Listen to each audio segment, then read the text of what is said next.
छत्र, हे भगवान आपके सिर पर लगे हुए आतपहारी शुभ 3 छत्र मानो यह प्रकट कर रहे हो कि आप तीनों लोगों के स्वामी। हे भगवान आपके सिर पर लगे हुए त्रय छत्र यह प्रकट कर रहे हैं कि आप ही तीनों लोगों के स्वामी हैं। अर्थ आ गया समझ में? हे भगवान आपके सिर पर लगे हुए त्रय छत्र यह प्रकट कर रहे हैं कि आप ही तीनों लोगों के स्वामी हैं, अन्य कोई दूसरा नहीं। इस काव्य से यही समझना, जो भगवान के ऊपर छत्र लगाता है एक दिन वह आता है कि उसके ऊपर छाता लगाने वाले मिल ही जाएंगे। आप तो ऐसे हो कि आपके ऊपर तो कोई छाता लगाने वाला भी नहीं मिलता। क्यों? कारण ये है कि कभी भगवान के ऊपर आपने छत्र नहीं लगाया। आपके ऊपर की मक्खी भगाने वाले क्यों नहीं मिलते? क्योंकि आपने कभी जिनेंद्र भगवान के दरबार में आकर के चबड़ नहीं डुराए। यदि भगवान के ऊपर चबड़ डुराते अर्थात भगवान के मंदिर में आकर के सेवा करते तो आपकी सेवा करने वाले मिल जाते। आप कभी दूसरे के ऊपर छाता लगाते तो आपके ऊपर भी लग जाता।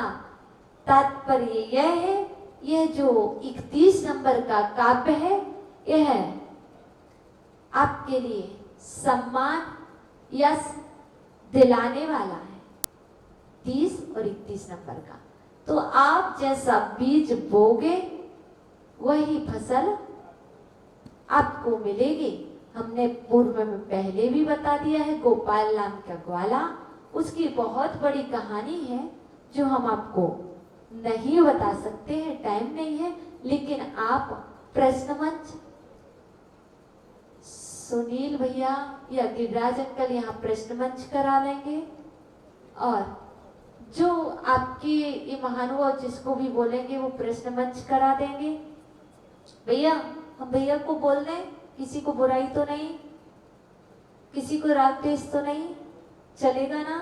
तो भैया यहाँ पर प्रश्न मंच कर, कोई भी XYZ प्रवचन से पंडित जी आए नहीं है अभी, तो आप प्रश्न मंच करेंगे। इसके बाद आप पाठ भी करेंगे। किस चीज का? समाधि भक्ति का।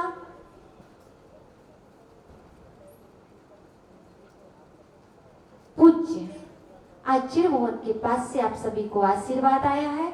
ये सभी महानुभाव रामगढ़ से ओम श्री माता जी के पास से पधारे हुए हैं।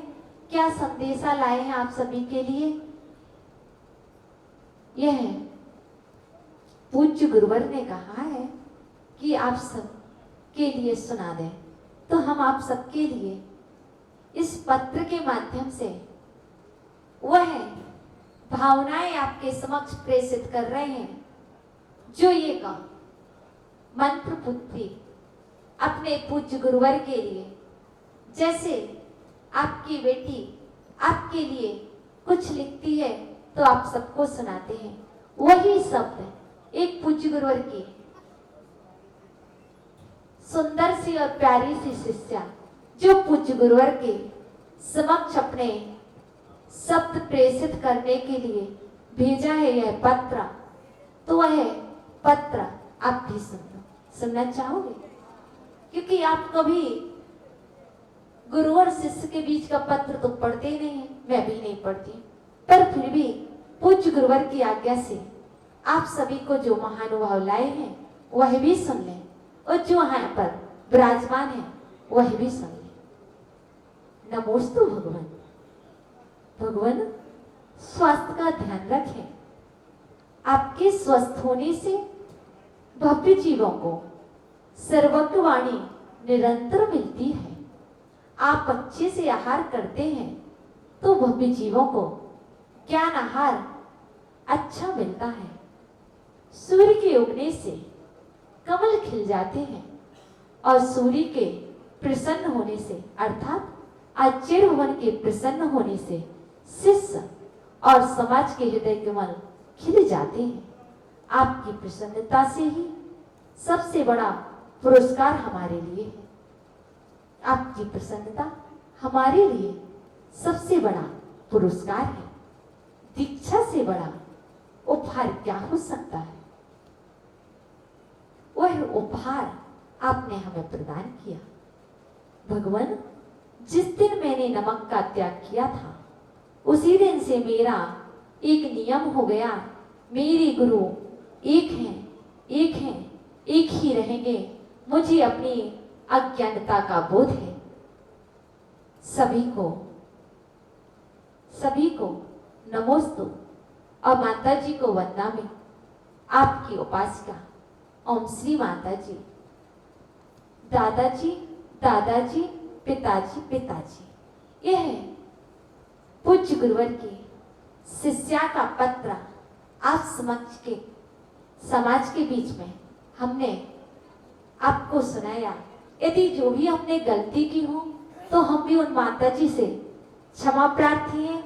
इसके बीच में गिरिराज अंकल से निवेदन करते हैं कि वह रामगढ़ से पधारे हुए महानुभाव का सम्मान कर दें एवं वह सभी महानुभाव आए और पूज्य गुरुवर ने यह माता जी के लिए शास्त्र प्रदान किए हैं, जो आप रामगढ़ जब वापस जाएंगे तो माता जी के कर कमलों में यह जिनवाणी मां भेंट करना पूज्य गुरुवर की ओर से। इस तरह हमने भक्तम्बर स्त्रोत को समझा। मुझे नाम किसी के मालूम नहीं है, आप सभी एक साथ आ जाएं।